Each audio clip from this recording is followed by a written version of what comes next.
নমস্কার বন্ধুরা, আমার চ্যানেলে আবার সবাইকে স্বাগত। এখন বর্ষাকালে, এই বর্ষাকালে ছবি তোলার মজা কিন্তু আলাদা। তো আজকে একটু প্রকৃতির ওপরে ছবি তুলব। মানে এখানে প্রচুর গাছ আছে, গাছের কিছু যদি পোকামাকড় পাই সেটাও নেব, গাছের কিছু শট নেব, ফুলের যদি কিছু পাই কিছু শট নেব। টোটালটা আশা করি ভালো লাগবে। ম্যাক্রো লেন্সও নেব, 85mm নেব, 20mm নেব। তো আশা করি আজকের মানে কী হয়, এই যে বর্ষাকালে বৃষ্টি হয়, তো বৃষ্টি হওয়ার ফলে গাছের যে নোংরাগুলো থাকে এতটাই পরিষ্কার হয়ে যায়, তখন যে সবুজের যে ভ্যারিয়েশন, কালারটা যে ভ্যারিয়েশন, সেটা কিন্তু খুব ভালোভাবে ক্যাপচার করা যায়। তো বর্ষাকালের ছবি কেমন হয় আজকে সেটা নিয়ে একটুখানি ফটোগ্রাফি করি। প্রথম যে ছবিটা নেব, ছবিটা কিন্তু খুব ভালো আসবে। কি বলুন তো, আমি এখানে পুরো এই যে জলের একটা লেকের মতন রয়েছে, জল রয়েছে, গাছ রয়েছে, স্কাই রয়েছে, ফোরগ্রাউন্ডে এরকম বেড়া টাইপের রয়েছে, রেলিং রয়েছে, এত কিছু রয়েছে সাবজেক্ট। তো আমি যদি নর্মাল ছবি নেই তাহলে আমি মানে এমনি টোটাল জল আর এই গাছ, সেই ছবিটা যদি নেই ভালো লাগবে না। আমি ছবিটা কী নেব, এইটাই হচ্ছে মানে যে কোনো ফটোগ্রাফারের চোখ। দেখুন এই যে রেলিংটা, এই রেলিংয়ের মধ্যে একটা জাস্ট একটা হালকা একটা কী সুন্দর গাছটা রয়েছে, কী সুন্দর গাছটা। আমি এই গাছটাকে হাইলাইট করব, এই ছোট গাছটা, ব্যাকগ্রাউন্ডে টোটাল ব্যাপারটা থাকবে। 85mm লেন্স ইউজ করছি, দেখা যাক কেমন ছবি আসে। আমি এটা 1.8 নেব না, আমি এনডি ফিল্টার লাগানো 1.8 নেব না এই কারণে, কিছুটা যাতে আমার পেছনটা বোঝা যায়। তো কিন্তু আমার কিন্তু যে ব্যাকগ্রাউন্ড যেটা, মানে এই গাছটার পেছনে যে গাছগুলো রয়েছে বা জলটা রয়েছে, সেটা কিন্তু অনেকটাই ডিফোকাস থাকবে, কিন্তু এইটা কিন্তু আমার পারফেক্ট ফোকাস থাকবে ছবিটাতেই।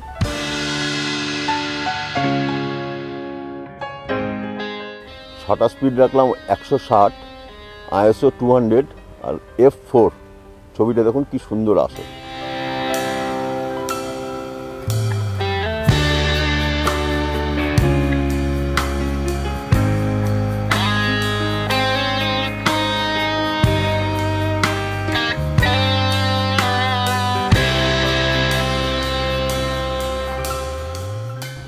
এখন দেখুন যে ছবিটা নেব, দারুণ ছবি আসবে। আমি খুব কম দেখেছি এইরকম, আপনারা দেখেছেন কিনা জানি না। এইখানে দেখেছেন দুটো টব, কি সুন্দর টব, টবের মধ্যে গাছটা কীভাবে মানে বেড়ার যে স্টাইল, মানে চুল, মেয়েরা যে চুল বাঁধে, চুল বাঁধার যে স্টাইলটা, ঠিক ওই রকমভাবে গাছটা করেছে। মারাত্মক লাগছে। ছবিটা নেই, ছবিটা একটু অন্যরকমভাবে নিচ্ছি। মানে দুটো গাছ আছে, তো আমি পেছনের গাছটাকে ফোকাস করবো, সামনের গাছটা, আমার দিকের যে সামনের গাছটা সেটা একটু ডিফোকাস থাকবে, আর ব্যাকগ্রাউন্ডটাও ডিফোকাস থাকবে। 85mm নেব, ছবিটা কিন্তু খুব দারুণ আসবে। আর একটু এত লংয়ে নেই।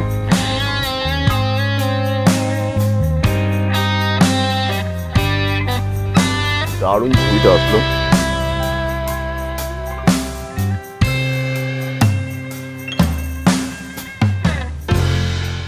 এই যে টপটা দেখছেন, এত সুন্দর টপ।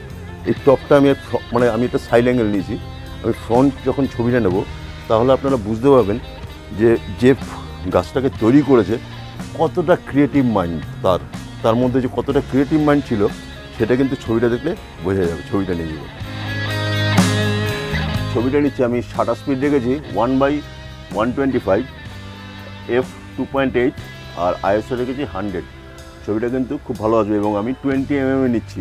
আমি 85-এ এত কাছ থেকে যেহেতু নিচ্ছি ছবিটা, 85-এ পাচ্ছিলাম না, তো 20mm আমার টোটাল মানে আপনার নিচ থেকে ওপর পর্যন্ত টোটাল ছবিটাই পুরো একদম ভালোভাবে এস্টাবলিশ হয়ে যাচ্ছে।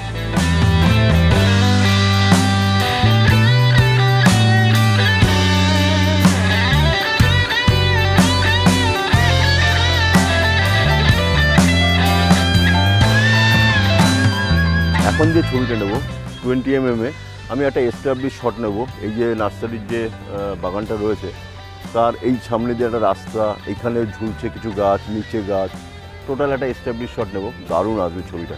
ফোরগ্রাউন্ডটাকে আমি মেনলি হাইলাইট করব, আর বাদ বাকিটা মোটামুটি চলে আসবে যেহেতু ওয়াইড অ্যাঙ্গেল। তো আমি শাটার স্পিড রেখেছি 1/500, 2.8 আর ISO 100।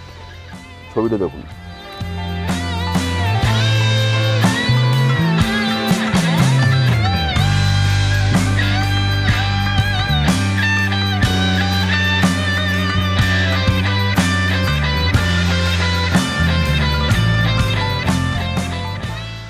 এই ছবিটাতে একটা বুঝতে পারছেন 20 mm লেন্স, সেখানেও কিন্তু প্রায় ম্যাক্রো যে লেন্স তার এফেক্ট আমি পাচ্ছি।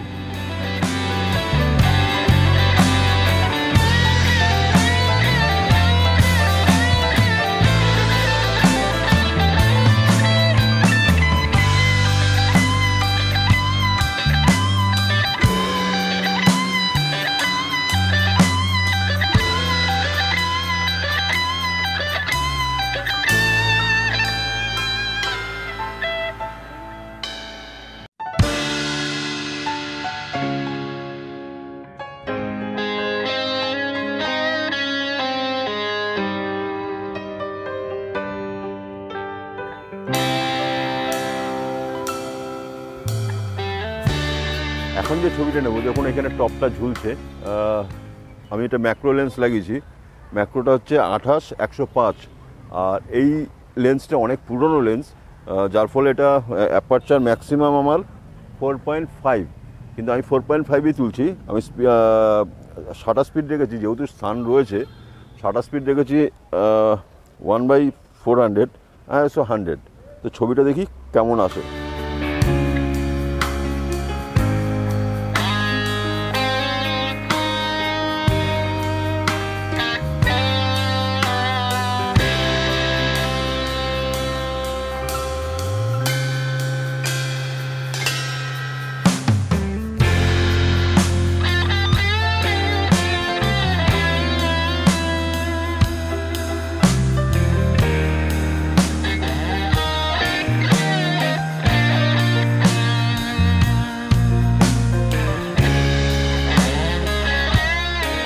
বেরিয়েছিলাম যখন, তখন মেঘলা ছিল ওয়েদারটা, তো তারপরে আস্তে আস্তে দেখলাম রোদ উঠে গেল।